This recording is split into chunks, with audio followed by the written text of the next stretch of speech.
Hi, lovelies. Welcome to Stuck Between the Covers, the coziest little corner of the internet where books and bestie vibes collide. I'm your host, Landry, and the only thing I love more than reading is getting to share it with listeners like you. Every episode is like a virtual bookish sleepover. Think fluffy blankets, late night giggles and gossip, and totally unhinged fangirling over our favorite reads.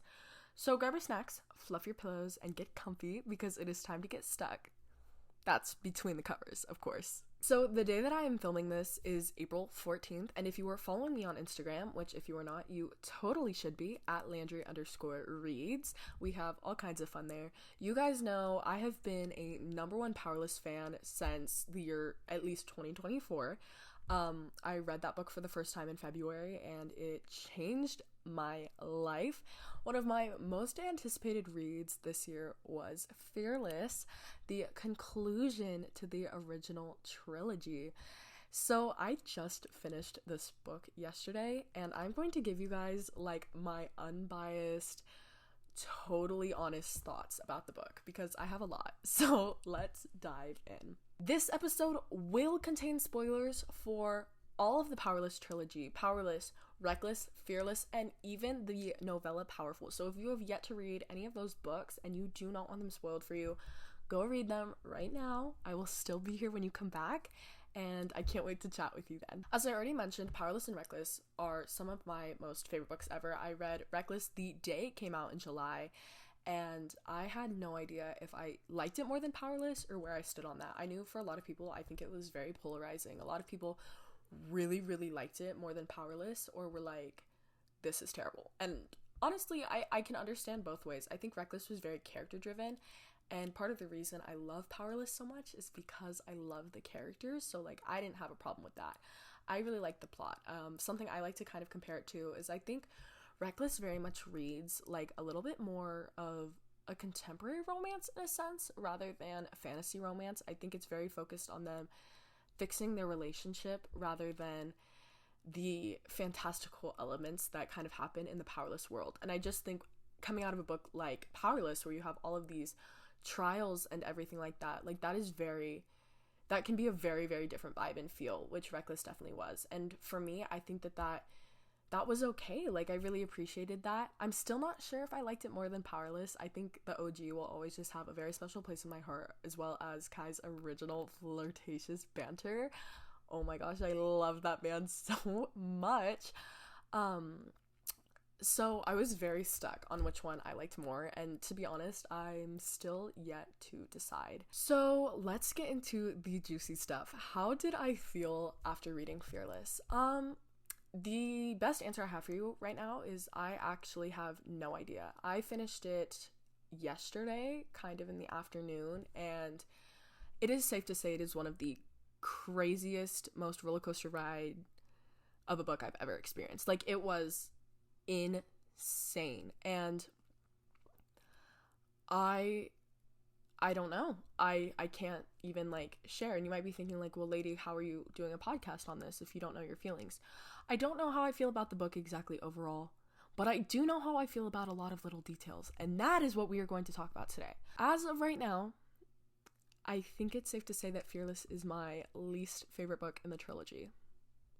I know. I feel so sad because, as I prefaced at the beginning of this podcast, Powerless #1 fan, and this was such an anticipated release for me. I don't know if I would necessarily consider it a disappointment. I mean, maybe a little bit, but also I'm a strong believer in the person who knows these books best is the author, and I fully trust that this conclusion was what this story needed, if that is what Lauren Roberts thinks the trilogy deserved. So I think that everything's okay on that front. As for what happened in the book, I feel like it is safe to say I disagree with a couple of the things just a tiny bit.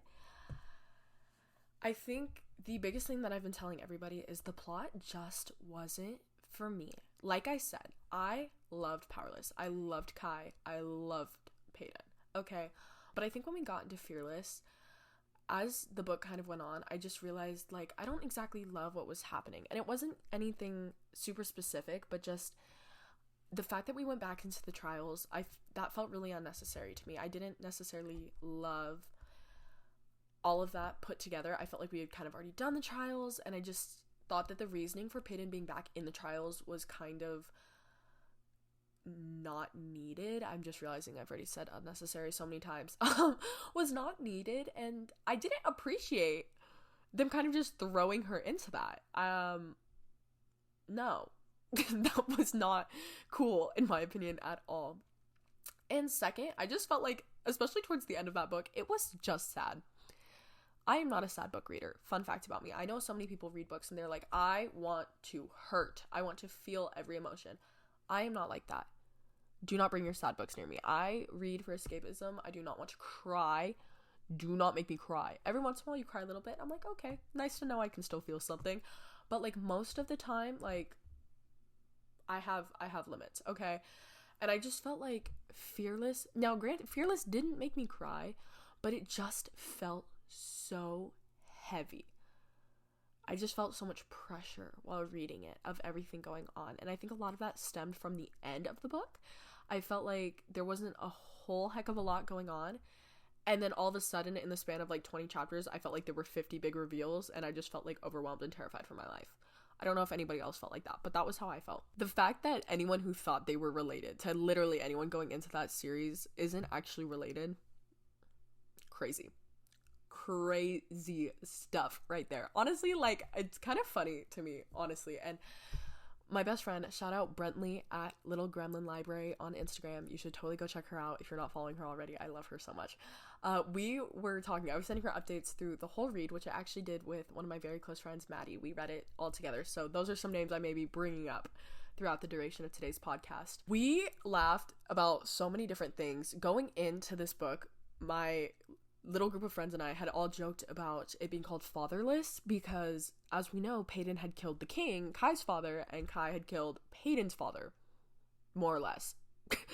And that's exactly where we stand. I was like, the fact that Fearless wasn't called Fatherless was such a missed opportunity. I do say this, like, partially jokingly, but, like, also, like, bear with me here, okay? Everybody's father is dead. Pretend father, real father, thought to be father, unknown father. Actually, okay, you know what? I retract my earlier statement. We don't know where Kai's dad is. We have no clue. We have no idea.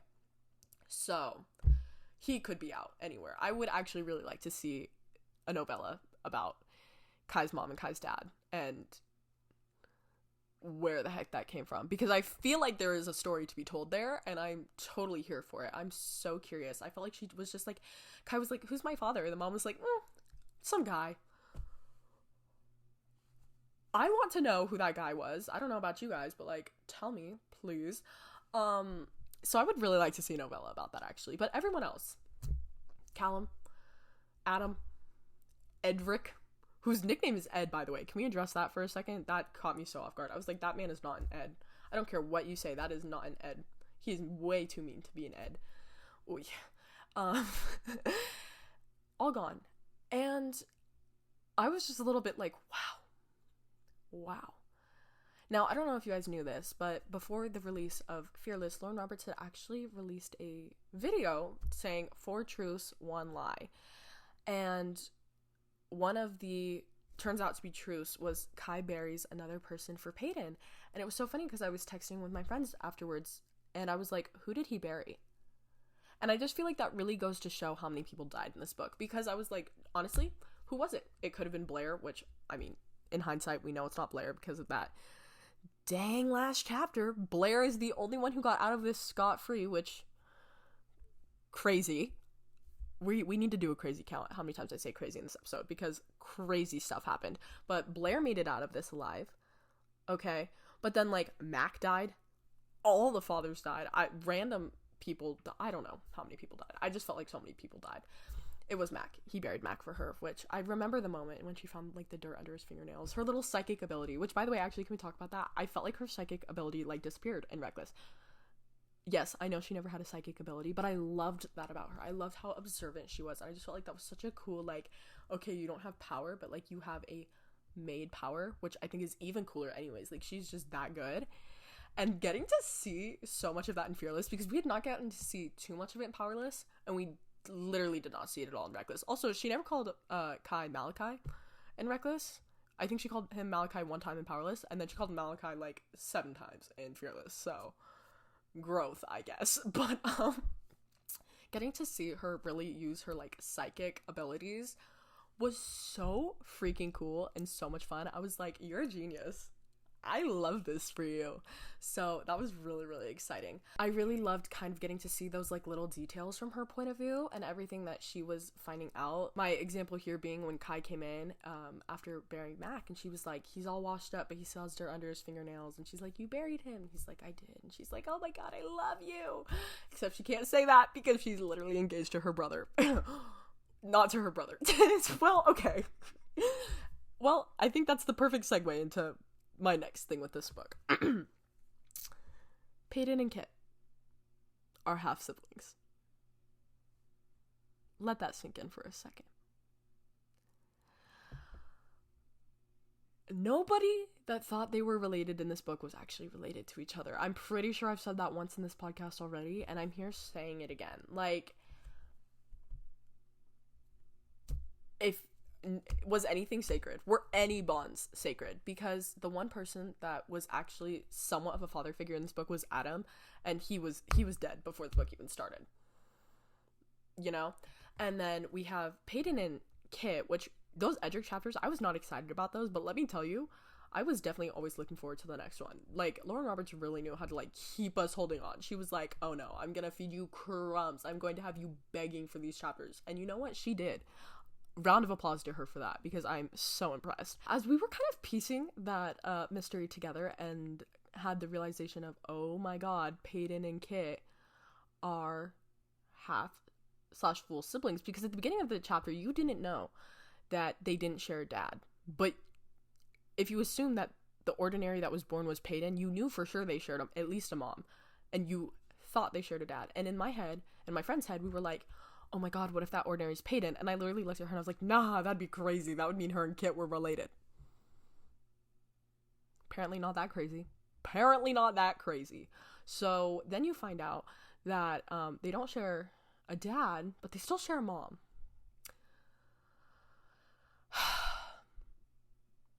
And that definitely leaves a feeling in your stomach. And I don't know how I feel about the feeling in my stomach that left. I did not appreciate it, actually. I do know how I feel about it. It was really, really crazy. So then you go through and you have this big reveal of Peyton being like, oh my god, Callum's my dad. And she runs and she tells Kit. She's like, Kit, oh no. And then Kit kills Callum, which we'll circle back to. I feel like I need to get some sort of organizational pattern going on here. And then they go back and get married. So my good friends and I, Brentley at Little Gremlin Library, we mentioned her earlier, and Samantha at Incoherent Fangirl, we have a little group chat. We call it the Easel Hate Club, and I think that is a very, very nice name for our group chat here, because in case you couldn't tell, we are all united under one thing and one thing only, and that is our hate for this random freaking character, Easel. Why is he there? Tell me. Like, why is my guy there? He unnecessary completely. Probably not actually. I guess he did do some things in the plot, but like, I didn't like him. Okay? And I feel validated when talking to good friends Brentley and Samantha about our mutual dislike for Mr. Easel over here. Easel the Weasel, if you will. Anyways, so they're having this conversation, very serious. I feel like just looking about this, like, Kit just like stabbed a man in the chest, okay? Which honestly, at this point, who hasn't? Welcome to the club, Kit. This was your initiation. Are having this very serious conversation, and Easel comes in and is like, guys, we need to get to loot for the second wedding. By the way, at the time this is discovered, they're already married and they had to kiss at the wedding. Crazy. Did not know Lauren had that in her for us. Crazy. And Easel's like, guys, I think we need to go to loot. Sir, did you not get the part where they might be related? And then they all just went to loot and did a second wedding anyways. I was like, that's crazy. And I'm assuming they kissed again if that's part of the wedding ceremony. Like, and everyone was just okay with it. So that within itself is kind of crazy. And then when you find out later that Kit actually knew that they were half siblings the whole time.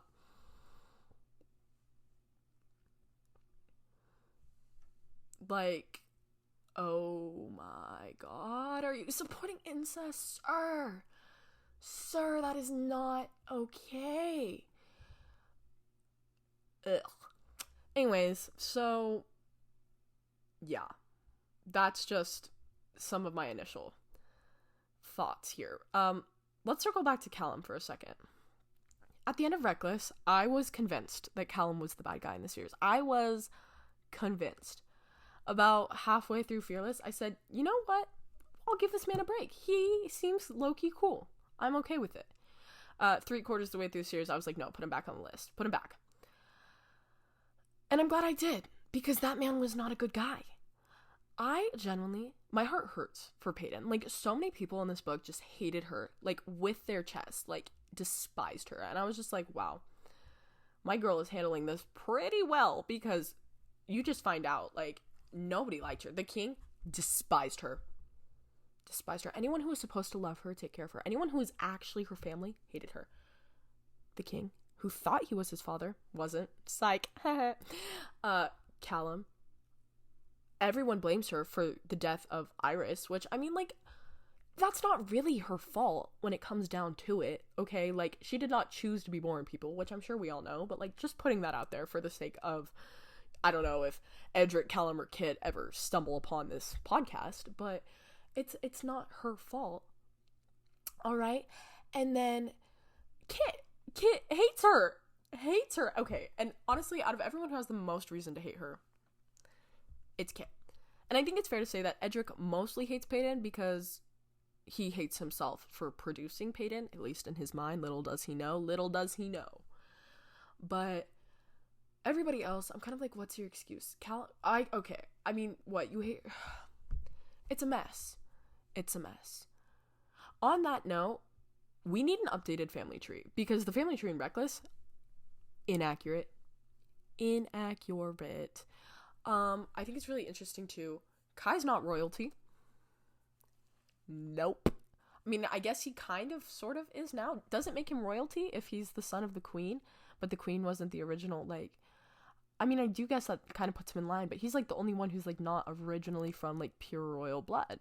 He was not born at the time that someone was royalty. So, anyways, we stumble through this series, and we find out that Peyton and Kit are siblings, and Kai is the son of this, you know, random guy and the current queen.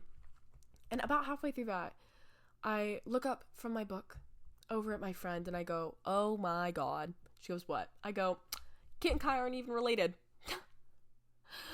Crisis, I tell you. We had a crisis. The two, like, closest brothers, like, I loved, I don't know. Their relationship, though, my heart. I loved that for them. I really did. And they weren't even related. That's depressing. That's terrible. Okay? And I think it's so interesting, too, how all of this comes together, because I remember when Peyton was so upset about losing her dad, and Kai was like, it's not blood that determines how much of a family you are. He was like, Jax is just as much my brother as Kit is. Yeah, he is, because neither of them are related to you, bro. Like,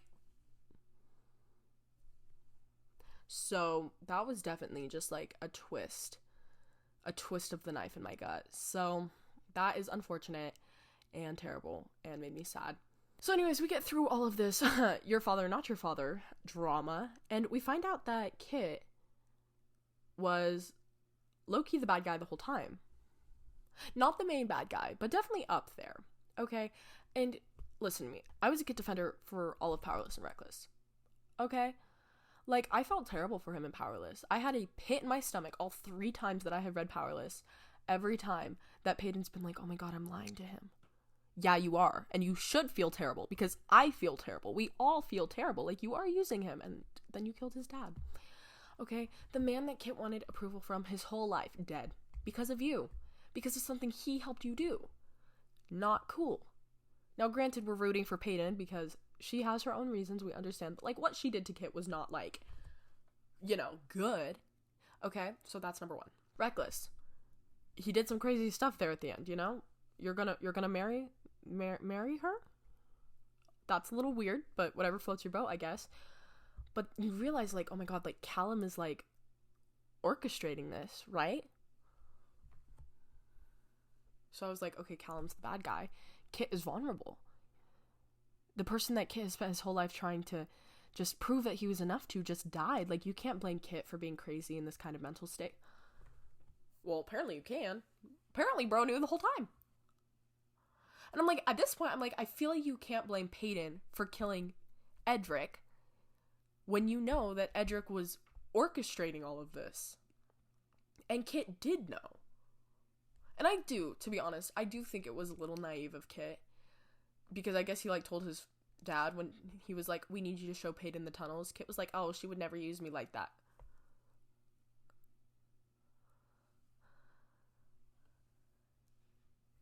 That was not a good look for our bud.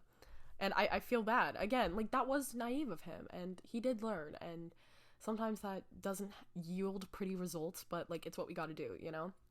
So, I was just really confused by his outbreak. It almost fell out of character for me. I was just really, really confused. And I know that we tried to blame everything on, like, the plague kind of twisting his mind. But, like, then you look at that whole chapter of just, like, letters. Which, insanity, by the way. And he was crazy before he took the plague. Okay? And, like, okay. And I know, arguers over here are gonna say, well, he just wanted that relationship back with his brother. I know. And I support that. I feel terrible. Kit is isolated. He is lonely. And I think he has every reason to feel that the way he did. However, his plan was wild. Like, you're to deliver kingdoms, you're gonna try to spread the plague, something that they already all hate you for. Like, you can't tell me that that is not villainish. Okay? So, do I come out of this series hating Kit? No. Am I still going to be his number one defendant? Probably also not. Okay? And I'm just not impressed by his actions at the end there. Like, that really failed me. And this is where it comes in where I say I just didn't love the plot. I feel like we didn't need that from Kit. I felt like there was a way that this series could have been tied up in a way that Kit wasn't like that, and this didn't happen to him. I don't think it was a crucial part to the storyline. I think if you had taken Kit kind of out of that equation, and he wasn't, like, the bad guy, I'm doing air quotes as I say that, the bad guy, it would have been fine. You know? That's how I feel. So, I go about saying this. I'm really just upset that he died. I felt like that was, again, unnecessary. It broke my heart, and maybe that was why it happened. And I don't necessarily like that being the reason. I was like, I kind of feel like Kit's death was solely to try and make you hurt in a sense, and that wasn't something I am there for. Okay, I didn't want to just hurt or just cry for no reason. Like, Adina died, and that was horrific. Okay, I love her, and I'm so devastated that happened to her, but I felt like it worked kind of with the plot. Like, it made sense. Okay, that was Edric punishing Peyton because he despised her so much for, again, reasons that you learn going into Fearless. And I do feel like it made sense to some extent. And I saw someone draw this really interesting connection. So I've never read The Hunger Games, just putting that out there. I know some of you are going to hate me for that, but I've never read The Hunger Games. Maybe this year will be my year.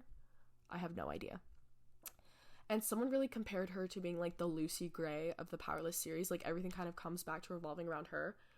And honestly, couldn't agree more. I think it's really interesting. I had the Target exclusive edition, which had an annotated chapter from Lauren Roberts. And at the end of the chapter, she said, I really like this line because I feel like it highlights how crucial Adina is to this series. Without Adina to soften Peyton, would any of this have happened? And that just really got me thinking, like, wow, like, Adina, so much of this is connected back to her, and she really is at the heart of this story, and it makes me love her even more.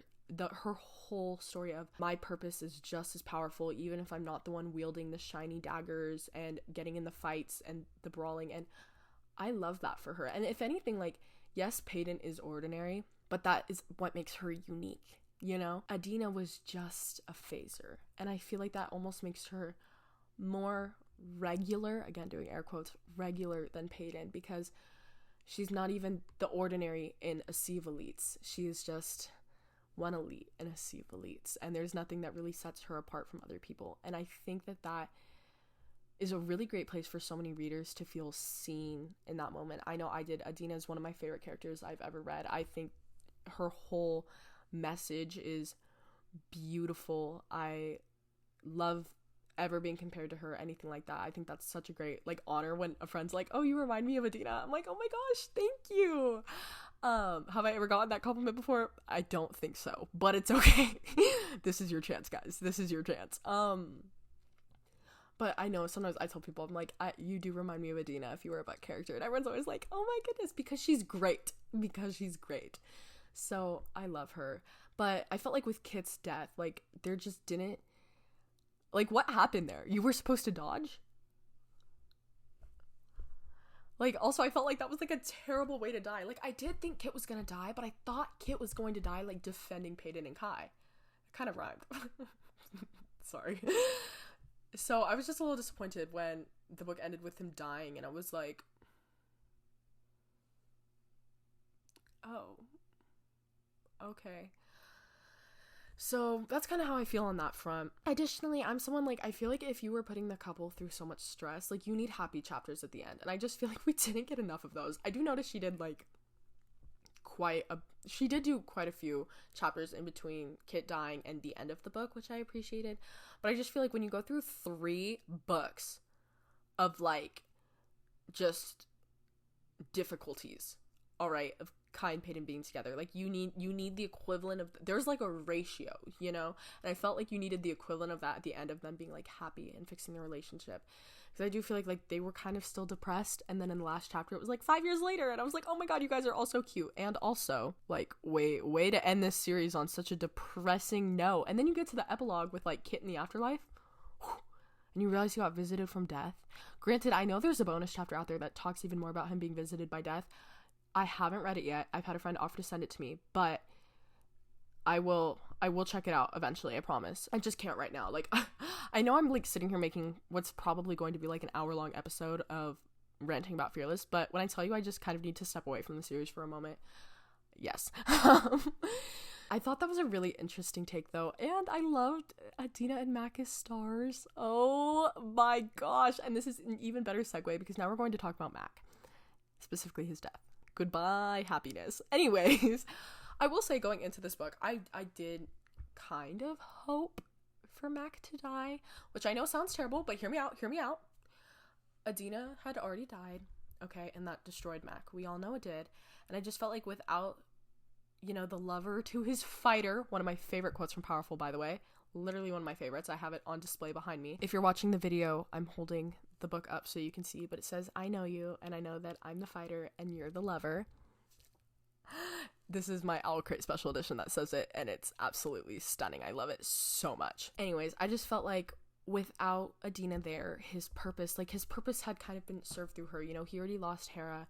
Clearly, his parents didn't necessarily want anything to do with him, which, oh my god, why is that a theme in this series? That is so sad. Anyways, but what I wanted from him in Fearless was either him to die or for him to find like a new purpose, like something that really gave him kind of like a will to live. And I didn't really think we were going to get the latter, so I was like, okay, I think he's gonna die in Fearless, which he did. However, I do not like the way that he died. I felt like he did not get the proper send-off he deserved because he died as Kai. And Peyton didn't know that he died as Mac, and that was so, like, that just made me really sad because and I do like that she went down to like the dungeon afterwards, and she kind of was like looking at him and like shut his eyes and was like, at least you're reunited with Adina, you know, take care of her for me. I kind of like that she got that closure, but I still feel like, you know, I felt like he just kind of deserved an honorable death. I really thought he was going to like sacrifice himself for Peyton, which honestly in hindsight I do see how that maybe didn't make sense with his character, because clearly he was still pissed at Peyton, and I'm not going to say that he shouldn't have been, because I kind of see it. And again, after talking with friends, like, I do think Peyton to some extent did blow off Adina a little bit in Powerless, but I don't think she didn't have like a good reason for it. Obviously she was busy doing other things. I do think some of those other things were just flirting with the hot prince, which, like, can we blame her? I don't know about you, but I don't think I can. Like, but I do think, hey guys, gals before pals, y'all know the saying, okay? And I do think it was definitely like when she had the time, she spent it with Adina. And I do remember specifically there being a line about like, oh my god, how did I already forget about Adina? Yeah, girl, not your best look, not your best look. For that reason, I do understand when Adina died, I was like, ew, like, Peyton didn't even know who Mac was. And I do think, like, Adina didn't want to distract Peyton from the trials, which, again, I think is very fair, so I don't solely blame Peyton for anything. But it was definitely, like, a team effort, I think. So, I think Mac is just upset, and Mac's life has just been hard. Everyone he's loved is either a terrible person or died, which, oh my gosh, we could start a club. Him and Peyton, see, they have so much in common. So much in common. I feel like he deserved more than dying as Kai, and although he wanted to fight Peyton, and maybe he did get a little bit of that closure, like at the end of the day, it was him who kind of sacrificed himself, and I do think that should have been recognized a little bit. I like the way that even though he did want to fight Peyton, towards the end he was like, no, like, it's fine, because I do think what he truly wanted was just to be with Adina again. He loved her, clearly, and I'm really happy that they're going to kind of get that reunion, even if it's not in the way we wish they could have all had it. But then moving on back to her fighting Kai, why did that happen? I just felt like that was like, I was like, I don't understand why it needed to be Kai. Like, could we not have just brought out Mac and been like, oh, surprise, there's actually been another wielder this whole time? Which, by the way, I did not realize it was called a wielder. I think I knew that like 2 books ago. Forgot completely. I was like, what do you call it? So we've been calling it the Uno reverse power. Very nice power. Uno reverse power. You're going to try to use your power on me. Oops, Uno reverse. Now I'm using your power back at you. And I just felt like that was a really like, see, no one's confused. I feel like that's so obvious. But no, they are wielders technically. And I was like, why couldn't you just been like, oh, we found another wielder in the kingdom, or like, surprise? Because I mean, like, I guess that they don't want to be like, oops, there's been wielders hidden among you this whole time. But like, I feel like you could have made some lie. Clearly we have nothing against that. Okay, like, we can lie the heck out of this thing and be like, so Peyton's gonna compete with him, you know? So I don't understand why it needed to be Kai, especially because at the end, like, Peyton didn't really stab him. Mac was using like his own ability and making it look like Peyton stabbed him, so that was crazy. And also, I feel like Kit deserved to be yelled at a lot more for that. Her and Kai go into the office. Kai's like, you drugged me, which, crazy. And then Peyton was like, what happened? Listen, maybe Peyton is just a better person than me. I don't know. But me personally, if that ever happened to me, I would not be that calm. I would not be that calm. You did not just make me, like, fight the love of my life. You did not just make me think that I just killed the only person I truly care about in this world anymore. Insanity, which clearly Kit was, so it's okay. Also, him coughing up blood. I just want to point this out there real quick. I literally texted Brentley and I said, oh my god, he has the plague. And like, I was kind of joking because, you know, like, historical dramas, like, they cough up blood and it's like, oh no, little Timmy has the plague. That was my joke. Little did I know, he did have the plague, guys. Who's the real psychic in this story? Me. Lest it be known. That was definitely something. And I really felt like Kit should have been screamed at just like a little bit, maybe just like a little, okay? Because I felt like they got over that really quickly. And again, like, had it been me, it would not have looked like that at all. Anyways, for the most part, I think that that is everything that kind of like was maybe a little bit off about the book for me. But now let's talk about like everything I loved, because there was a lot of that too. Any Kai and Peyton moment we got, chef's kiss, perfect, fabulous. I adored it. It was spectacular. I really loved, I think my favorite chunk of chapters was when they were doing the second trial and they were sailing. So cute. It gave me all like the old like Powerless and Reckless vibes, and I just loved it so much. And I love that Kai went with her. Also, the queen, I remember her having a beautiful name. Starts with a Z and it's like Zala. We're gonna call her Queen Z. I am kind of obsessed with her. I need stories about her. If we have another novella, like, guys, these are the people I want novellas about, okay? Lenny and Blair, which, oh my gosh, we will come back to that in a second. Kai's mom and dad, or Queen Z, because she is one crazy cool person, okay? I love the fact that she supports and loves Peyton. I think awesome, like, badass female couple right there, and that is wonderful. And then also, like, she knew the roses had the plague in them. Okay, like, someone, like, knows her stuff. Would love to get more info about her. But I just really love that whole journey. I will say I laughed a little bit when like all of the crew was trying to kill the monster in the sea, and then Peyton was like, oh, I got this, and just like stabbed it in the eye. And it was like over. I looked at my friend, I was like, it's not over. Like, the monster's gonna come back. The monster didn't come back. And I was like, okay, great. Take care of business. Silver savior, I guess. So that also made me laugh. Kai. Let's talk about Kai. Guys, like I said, slumber party podcast. We know what we talk about at slumber parties. Let's talk about the hottest guy in this series, Kai Azur. Obsessed with him. The obsession never left. Guys, I love this man. The flirtation, that's not a word. The flirtatious comments. Oh goodness, I loved it. What was it? Second chapter when he like pulled her into, oh my gosh. Okay, wait, hold on. Sorry. Okay. What chapter was, maybe not second, maybe like fourth or fifth, I don't know, but when he like pulled her into the broom closet, she was like melting down. Is that a like meltdown? Yeah, melting down. We're inventing new phrases over here. Maybe it was chapter 2, but he like pulls her in the broom closet and he's like, we're gonna figure this out, like, don't you worry, like, we can still be in love. And I was like, okay, whatever you say. But on that note, does anyone else feel like Kai at the end of Reckless is so different than Kai at the beginning of Fearless? Because Kai at the beginning of Fearless, like, he took a page out of my man Zayden's book, shout out Fourth Wing. He was like calm, cool, collected. Like, he really seemed like he knew what he was doing. He wasn't worried. And I was like, I love this for you. But at the end of Reckless, he was losing his mind. The Beast doesn't get the beauty. Did we forget about that? By the way, that didn't make an appearance until like 60% through Fearless, where he was finally like, because the Beast doesn't get the beauty. You know what? We never got a beat. I guess the Beast does get the beauty after all 9. Guys, that was such a significant part in this book. And the fact that it never came back and we never like wrapped up that storyline. Like, I made reels joking about Kai needing to watch Beauty and the Beast. Like, watch party in my house, Kai Azur pull up. And we just like never revisited that topic. That's so silly. So I will say, like, Kai, my man, I so love him so much. He's perfect in every way. This book, like, he did nothing wrong. Actually, he was perfect. 11 out of 10 per usual. Love him, obsessed. And I feel so horribly for him and Kit. And I know Peyton wanted to repair her and Kit's relationship, and it was just so hard. It was I will say another thing I appreciate about Fearless is I didn't think Peyton was too annoying about, so love triangles aren't normally my trope. And guys, okay, story time. I watched the first season of The Summer I Turned Pretty because my friends were like, Landry, watch it. And I was like, okay, of course, I got you. And I watched it and it was like, and I think I made it to like the second episode of the second season, and what is DNF but for shows? Oh, actually DNF means did not finish. DNF'd the show. I was like, I can't take it anymore. From till this day, anyone asks me, are you team Conrad or team Jeremiah? I'm team anti-belly. Why are you kissing 2 brothers in the span of like an hour, a day? I don't know. I can't remember. Okay, that's number 1. And number 2, these 2 boys, why are you letting yourselves be played by this girl? Like, what happened to like family over here? Okay, like, this is crazy.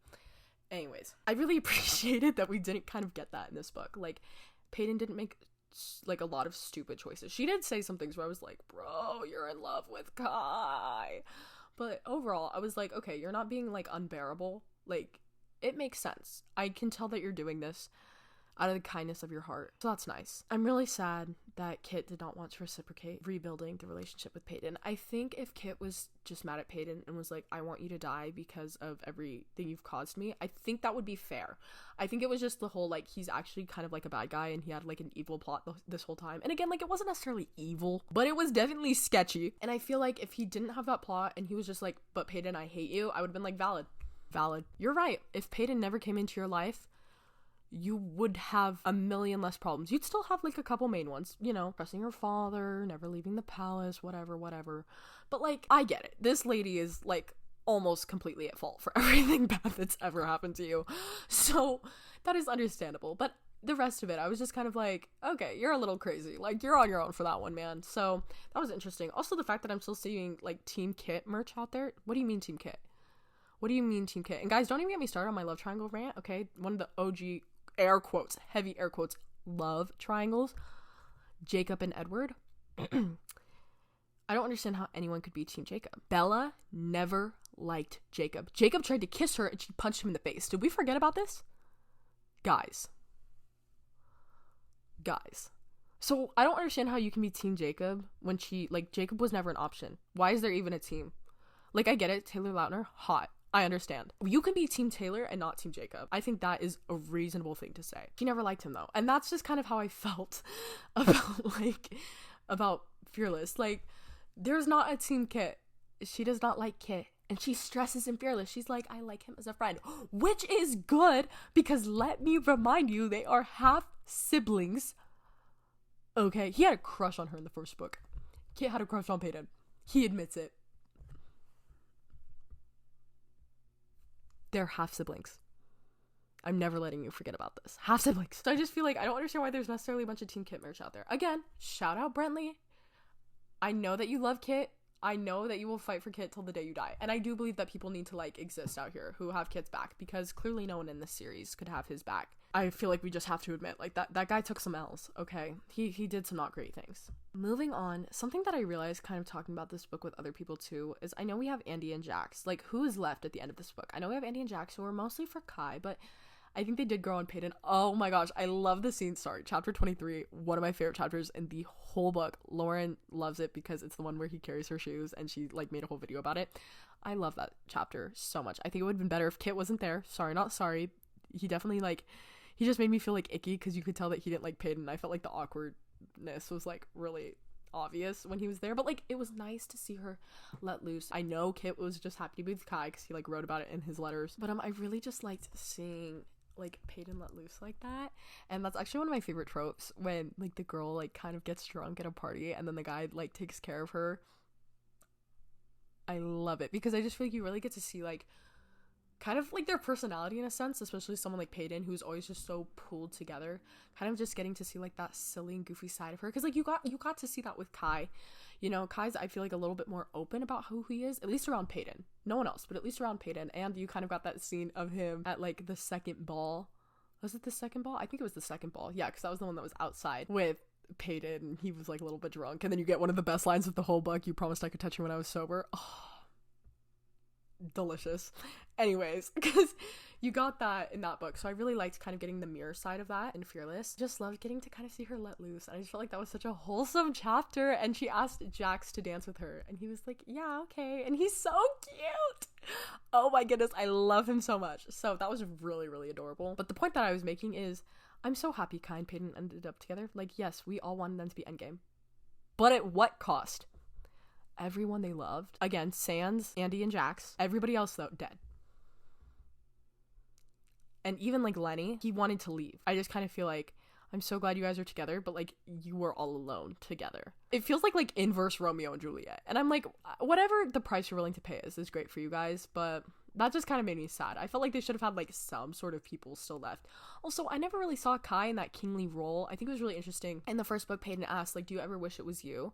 And he was like, no. But then he follows it up with, because I would never want Kit to be me. So maybe he does wish he was king. But does he wish he was king because he wants to be king? Or does he wish he was king because he hates being enforcer? You know what I'm saying? And clearly he just didn't want to be king because he didn't want Kit to have to go through what he went through. Which, another example of their beautiful relationship, which was destroyed in the last book. And them trying to keep Kit, like, as the good king to the kingdom. Respect. Would I have had it in me? I don't know, actually. Like, maybe if I was in the world and really experiencing this firsthand, like, maybe I would. But as a reader, I was kind of like, wow. So I really do applaud them on that, though. And I think that really kind of just shows who Kai and Peyton are at their core. So that was really sweet and cute. I just was kind of surprised by the fact that Kai ended up becoming king. And I do think, like, Peyton did a pretty good job of stepping into that queen leadership role. But, like, I didn't really expect to see that from Kai. So that was really interesting to me, how he ended this series being king, because that was not something that I would have seen coming or predicted. You know, this book was full of shocking things, so what's one more? And then earlier, I mentioned Lenny, but specifically Lenny and Blair, okay? Now, first off, I want to say, I told you so many people died in this book. The fact that we see Blair at the end, yay, hashtag character development for Peyton. Like, cool, she's let it go, she's moved on, she's happy now. But, like, the fact that Blair finished this book alive when she was the only one that I feel like everybody agreed on, like, getting her out of here. Like, everyone wanted her gone. Everyone wanted her to die. Peyton, like, swore that she would die. And there she is, just living her life still. 5 years later, Mac's dead. Kid's dead. Everybody else is dead. But there's Blair.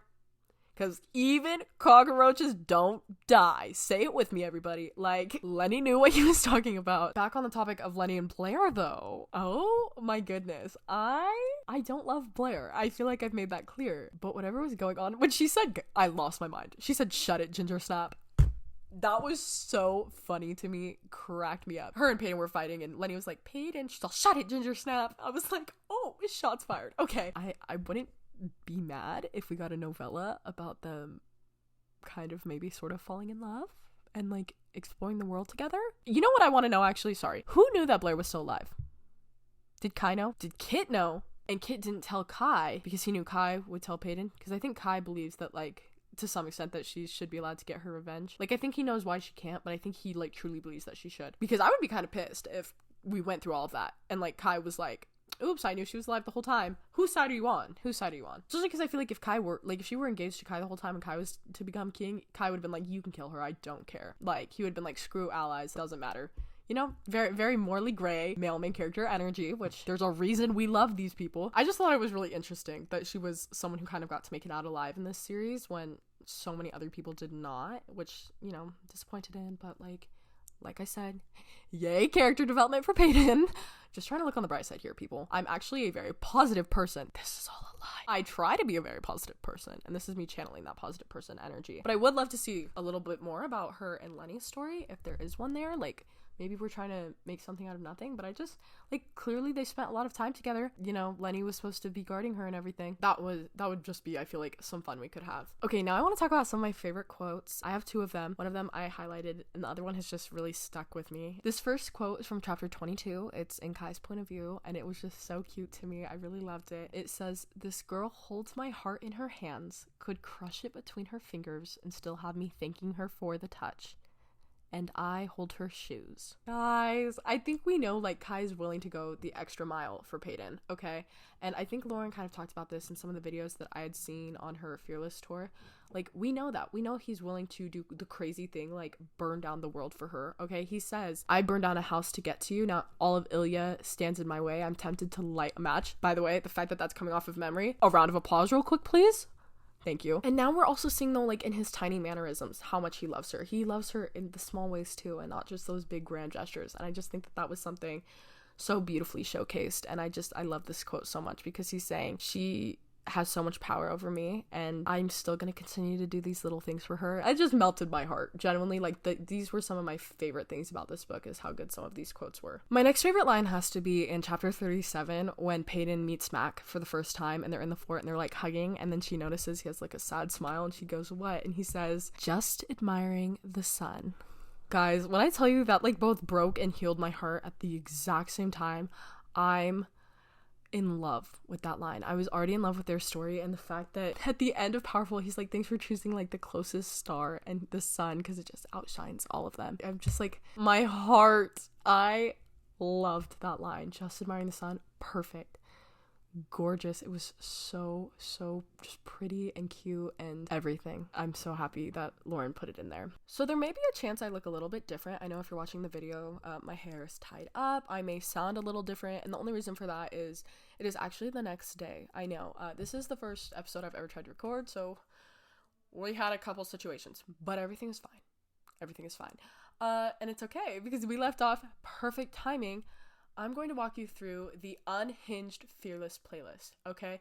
Every single song that popped into me and Bestie Maddie's heads while reading, we actually saved into a Spotify playlist that you can listen to. I will link it in the show notes. I know it's linked in my bio, which you can find literally anywhere. Go take a listen if you, like me, are facing the biggest bookish hangover and use humor to cope with the tragic things.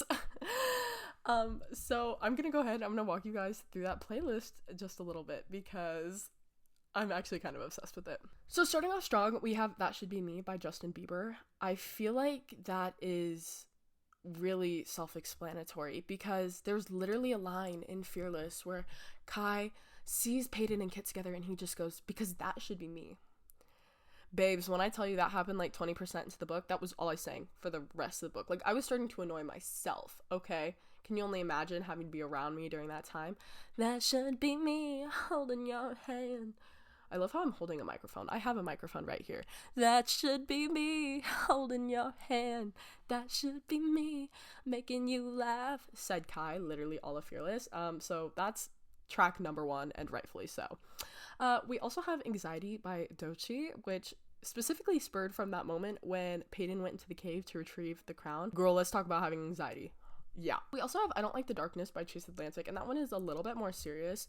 I'm just thinking, if you're looking at like the lyrics and she's like, I don't like the darkness, again, we're kind of going back into that cave space, but it also says gray in your eyes, your soul must be silver plated, which Kai's eyes, gray, and like taking you back to those silver savior days, which again, another thing I'm really glad we kind of got to come back to in Fearless. Like there was so much like silver savior. I really felt like she took kind of control of that title back, so that was really fun to see. The next track we have is You Should See Me in a Crown by Billie Eilish. Oh my gosh, tell me, is that not Peyton? And even Queen Z, like, but specifically Peyton, that line where she's like, so sneer if you must, I won't see it when you're like bowing to my feet. I was like, shots fired. I obsessed with all of that. Our next track is Juno by Sabrina Carpenter, and you might be thinking, what? Well, first off, Kai is Sabrina Carpenter. You really can't convince me otherwise. They have the exact same sense of humor, and I am so here for it. But also, the specific song choice can be credited to the fact that in the middle of our read of Fearless, we saw a reel,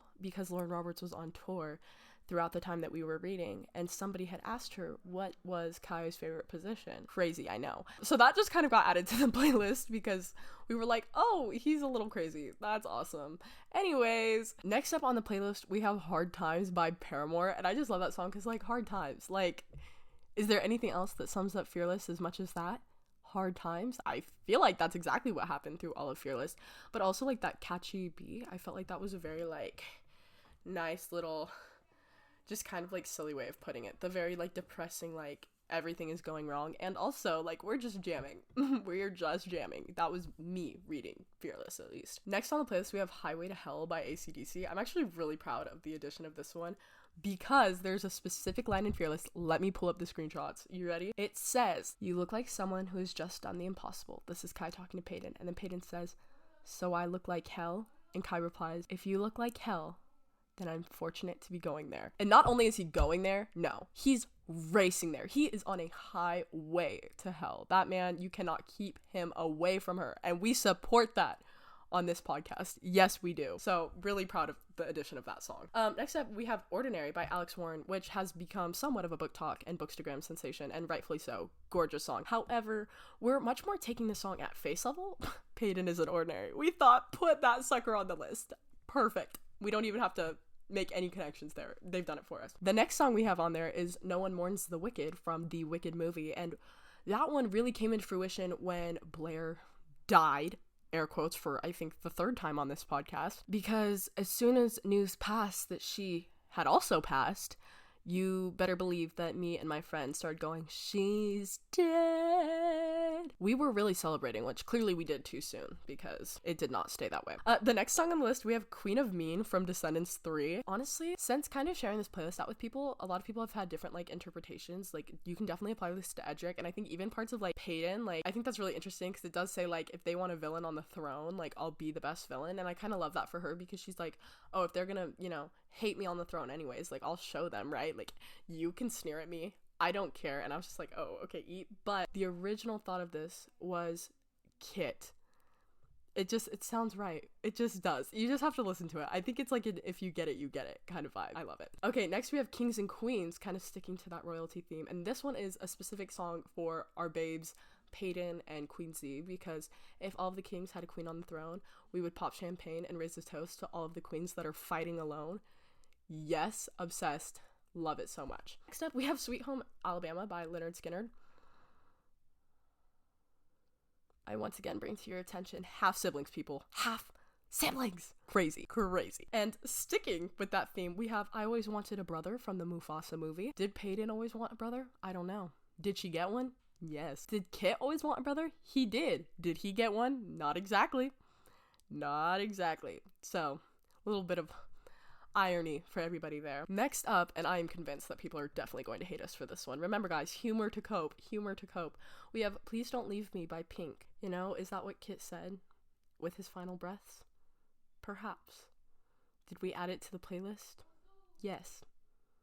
Yes, we did. Also on that note, I'm very tempted to add Stay by Rihanna to this playlist because, I mean, we got a scene in Powerless of Kai begging Peyton to stay. Kind of got a little mirror scene of that in Fearless, so like, should I add it to the playlist? I don't know. Next up, we have I Love You, I'm Sorry by Gracie Abrams, which honestly, just like the vibes, I just feel like if you listen to it, is that one unhinged? Not necessarily, but it feels right when you listen to it. Plus, I'm never going to pass up an opportunity to add Gracie to a playlist. And finally, coming in strong, we have Daddy Issues by The Neighborhood. I've said it before, I'm not going to say it again. I think you all get it at this point. Yeah, we have that one there for sure because the biggest theme in this whole story. Alright, so that was a little tour of our Unhinged Fearless playlist. If you want to go listen to this playlist, I have it on my Spotify. I have it linked in my bio. You will be able to find it, I promise. Please tell me what other songs I should add, by the way. I'm so curious and I want to know if you guys had any thoughts while reading. And finally, we have made it after this behemoth of an episode to the end.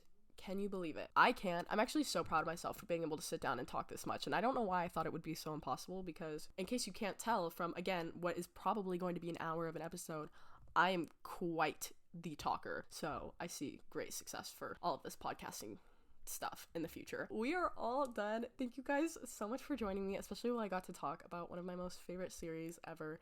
This was really so therapeutic coming out of Fearless. Like, I already feel so much more equipped to go out there and like handle my life post Powerless trilogy. It's okay, you know, I can already feel the emptiness. I'm just gonna let it heal because Fearless did destroy me in the best and worst ways. It's time to go forward and see what else Lauren Roberts has in store for us. I'm so excited. I can't wait for the new novella announcement. Again, like, there's so many opportunities of where that can go, and I can't wait to find out. And now, finally, I really do need to just find a way to close this off. Do I have anything planned? No.